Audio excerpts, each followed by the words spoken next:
Usapan natin maya-mayang konti. Pero pupuntahan natin muna yung franchise. Kasi Hmm. sino ba ang holder ng solar para sa bayan? Ng franchise pala.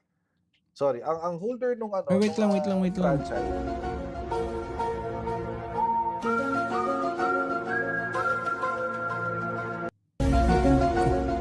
Ay, ay. Mali ako. Biglang bumabaliktad. Bahala ka nga dyan. Mali-mali na yung napindot. So, punta natin, i-speed natin ng konti pa para mabilis. Ay, solar. Oo. At ang nakakatawa dyan, mga kababayan, di ba sinabi niya na he closed it down years ago. Sa isang interview, Yan, di ko alam eto. kung napanood niyo yun. Sinabi niya kay Pinky Web na ipinasara na raw niya ang solar para sa bayan years ago. O years ago. So, I'm assuming, mga kababayan, tapos nung tinanong-tanong pa siya ni Pinky Web, ang sabi niya, mga 4 years ago, so that would mean that's around 2021, tama ba? More or less 2021. Oo. Dapat, Ah, Kaya ho ako natagalan sa pag-umpisa ng ating live stream kasi may iniintay po kasi akong email. Oo. Um, Nagkalkal po tayo ng konti. Konti lang naman, yan. konting-konti. Yung maganda yung research ni, Nagkalkal po tayo rito. ng konti. Konti lang. Um, At inalam ko lang kung totoong isinara na. Mm. So, nagkalkal tayo ng konti, naghahanap tayo ng certificate of dissolution. Ibig sabihin, opisyal ng opisyal na tinanggap ng tawag dito, ng SEC, Securities and Exchange Commission, na wala na yung solar para sa bayan. Mm. tingnan nga natin, baka makita naman natin interview ni dun sa sinasabi ni Time that I Right. sold the franchise without congressional approval. Right. And I'm thankful that it has been corrected that I did not sell the franchise without congressional approval because the company that was sold does not own and actually does not deal with the company with the franchise. Opo. Iba po itong pinagbenta. Do you still own? Do you still participate? Do you have any involvement or connection with First Solar Philippines, sir? Yes, as a shareholder and as a holding company of my share. yan yung Tama po. pinag Para pong siya yung mother company, si Solar Philippines, and then born. Yes, the primary and anyways, secondary. I believe ito yung kung saan Coach Jarrett is pertaining to, no? So ito yun. Yun nga daw na kung saan sinabi diyan ni na sinara niya na yung nasabing kumpanya, no? And ayon nga daw sa pagkaka-research, yan. Ipapakita rito ni Coach. So, yun yung ibig sabihin nun. So, hinahanap ko po kanina certificate of dissolution. Wala ho akong makita. So, na-curious ako. Sabi ko, wait, hanapin ko muna hanapin ko yung certificate. Baka naman makakalkal natin. Iba yung nakalkal ko. Oo, mga kababayan. Iba yung nakalkal natin, iba yung nakita natin. Kung ano-ano kinakalkal mo, Coach, ha? Ano yung nakita natin? Ito ho, ay SEC registration ng Solar para sa Bayan Corporation. I thought, mga kababayan, it is a non-stock, non-profit corporation. Or so I thought. Okay. It is actually a stock corporation. Akala ko NGO, hindi pala. So, mali ako ng akala. Stock corporation pala to. So, ibig sabihin may investment. Ibig sabihin may shares. Okay. So, wait lang. Gusto ko talaga ipakita, no? Parang supporta din nung i-search ko lang, i-scrub ko lang ng konti, Primary shares. With the primary shares, new shares are issued, so it doesn't go into my pocket. It goes into the company for the development of the project, which had since gotten foreign investment and Power Project Holdings, Inc.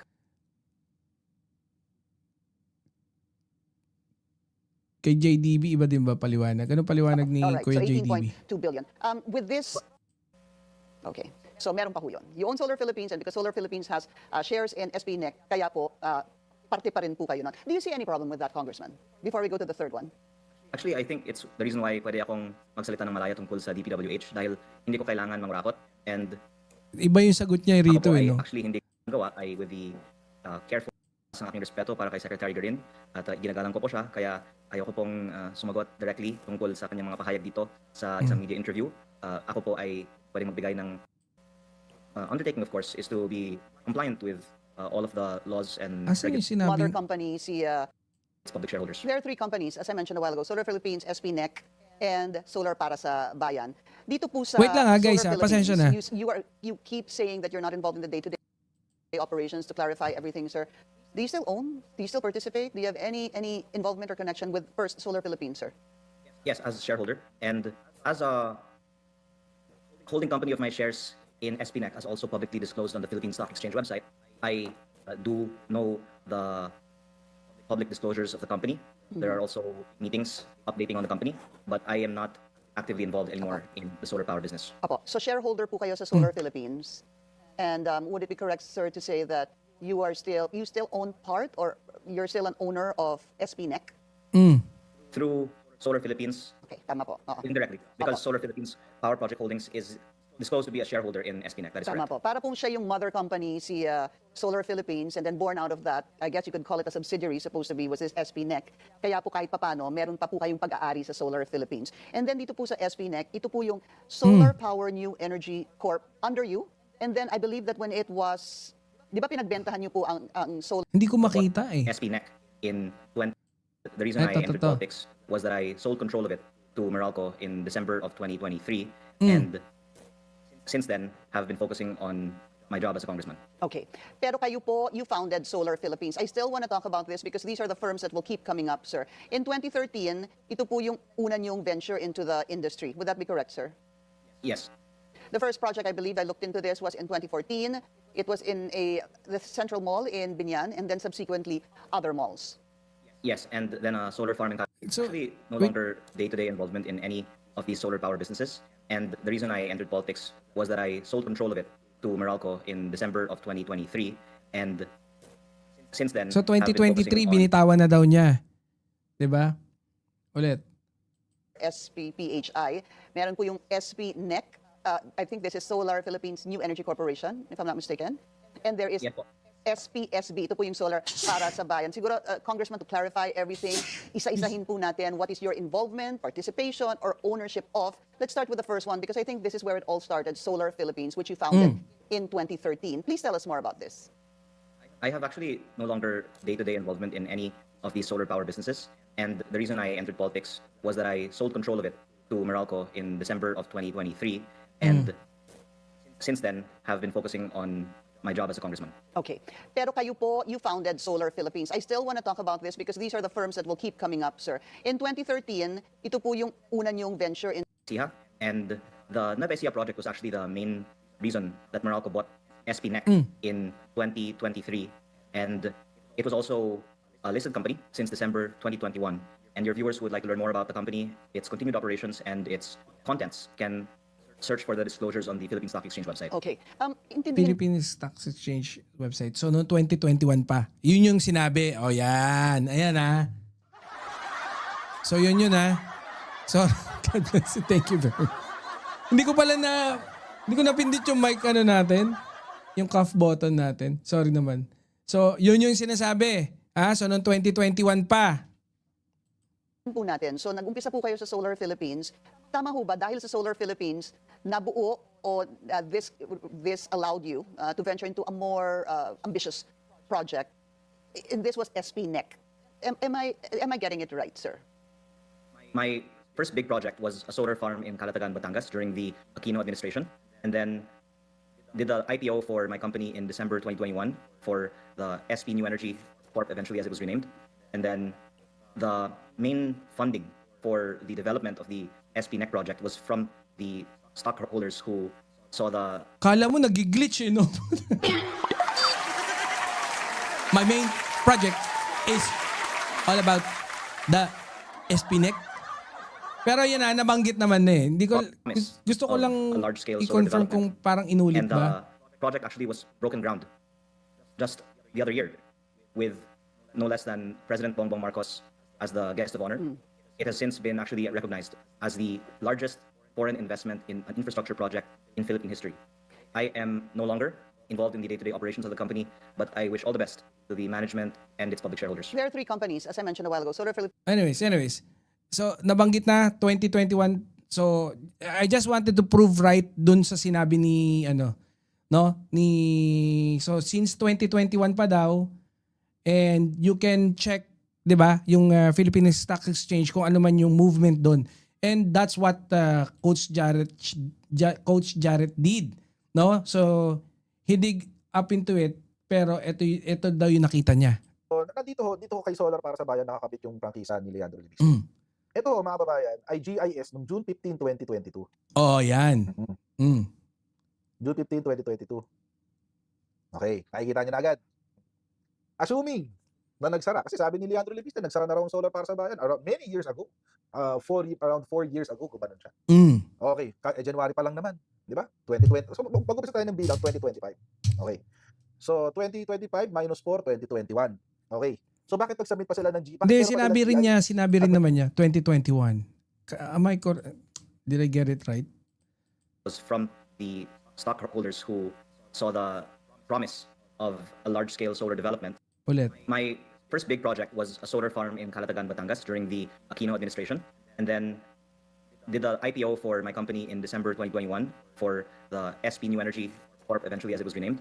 And then the main funding for the development of the SP NEC project was from the stockholders who saw the Asan na? Nabuo o this allowed you to venture Oh. into a more ambitious project. And this was SPNEC. Am I getting it right, sir? My first big project was a solar farm in Calatagan, Batangas during the Aquino administration, and then did the IPO for Hindi ko na mabalikan. Basta I believe na ano niya rin naman yun, 'di ba? Sabi niya noong 2021, and then kung gusto niyo i-monitor kung ano nga, i-check niyo na lang, 'di ba? Pag ano mamaya balikan natin. May annual meeting pa sila noong 2022. So kasi dito pinapakita, gusto kung 2021 Ibig nga, sabihin, hindi pa siya meron pa ayan, so meron pa silang meeting nung 2022. Ayan, oh. So yan yung research ni coach. noong 2022. Nag-annual meeting pa sila eh. Boss na nito.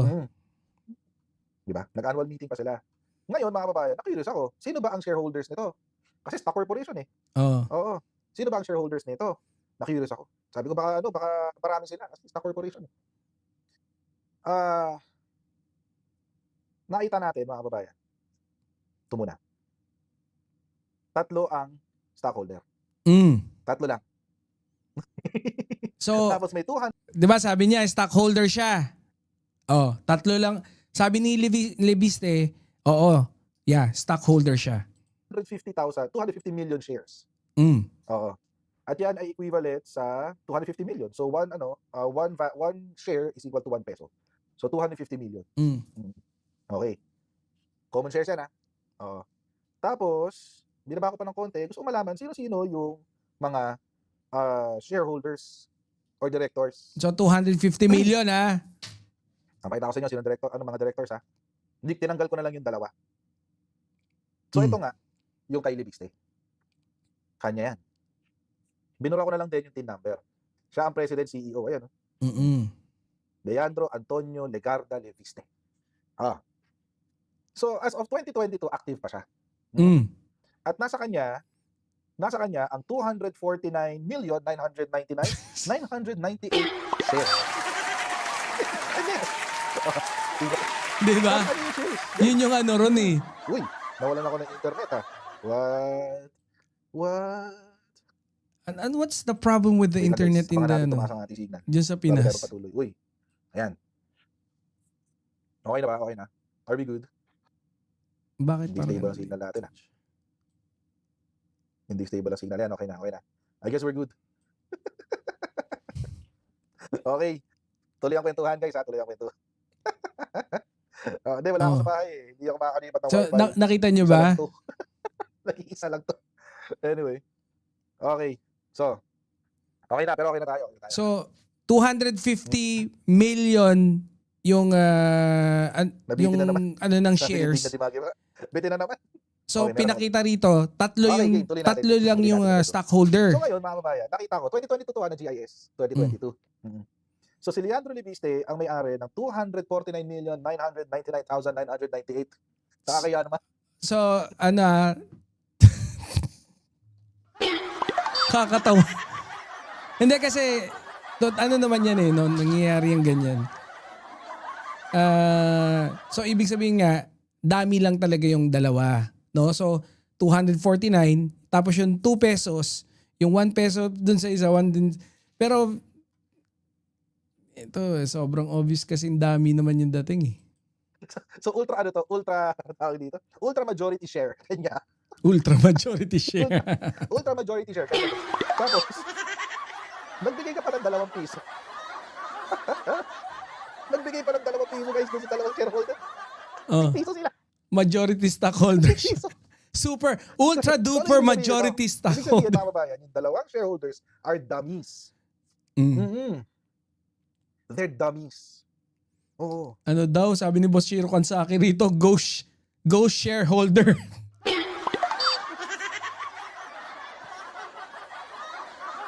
Hindi ko na pinakita ang pangalan to protect their identities. Anak ni Surnip, shoutout. Sa politika, di ba? Uy, panapaitan, sarap. Ayan, no? Legit yan, legit. Hindi to fake document, ha? Hindi to fake document. Kahit kunin nyo to sa ano, kahit po tayo ng SEC, i-request nyo sa SEC, makikita nyo to, it's the same document. Wala akong kasinungalingan na sinasabi dito sa aking channel. Ngayon, mga kababayan, tuloy natin. Eto, 2024 na naman. Oh. So yung kanina, as of 2022, existing pa siya. So nagkaroon pa rin ng 2024, meeting. mga kababayan. Sabi niya 2023, wala na daw, 'di ba? Nabili na ng Meralco. Ka-annual meeting pa sila. 2024. So kailan siya nagsara? Hindi ko maalala kung sino yung napanood kong nag-live na kung saan they discovered na parang nag-OJT yata sa Meralco tong si ano eh. Si Lebiste. No? Since si Lebiste, anak ng senadora, and then both anak ng ano, ng politician, 'di ba? Ang speculation, hindi ko maalala kung sino yung nag-live nun. I think it was also here with Coach Jarrett or it's either doon kay Attorney Claire. Na parang ang pagkakasabi, baka ginamit. Kay Attorney Claire. No? Kasi yun din yung pagkakasabi, parang ginamit siya ng Meralco dahil bakit nga nung parang sinita ni Ombudsman Boying, parang ang umaapila kagad lagi si ano, yung Meralco Gem. Hindi ba? Hindi, kung OPC siya, one person corporation, dapat yun ang registration niya, OPC, one person corporation. But anyway, pwede naman yun OPC, one person corporation. Annual meeting, November 4, 2024. So anong ibig sabihin?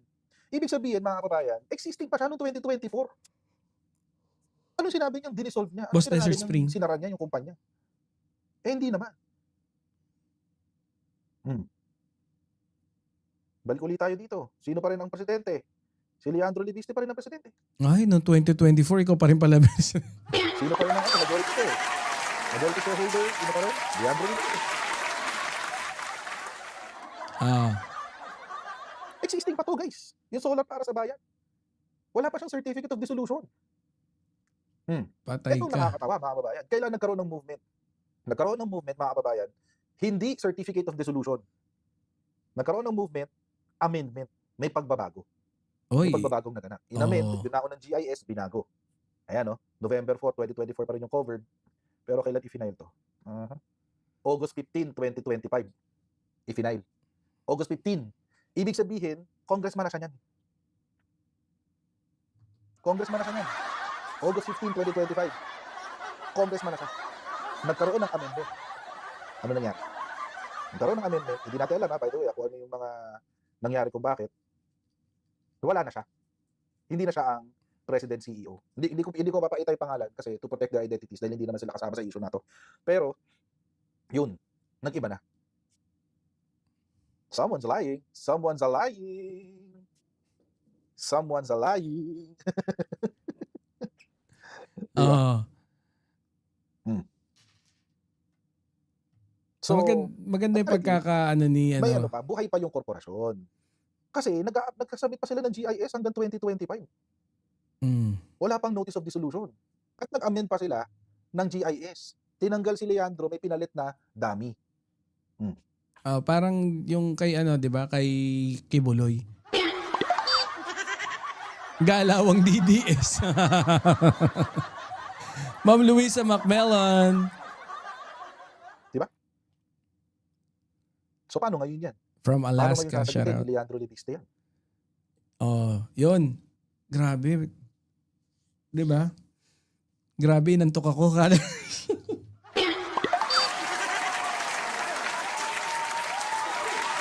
What's happening to my body? Ah. Okay.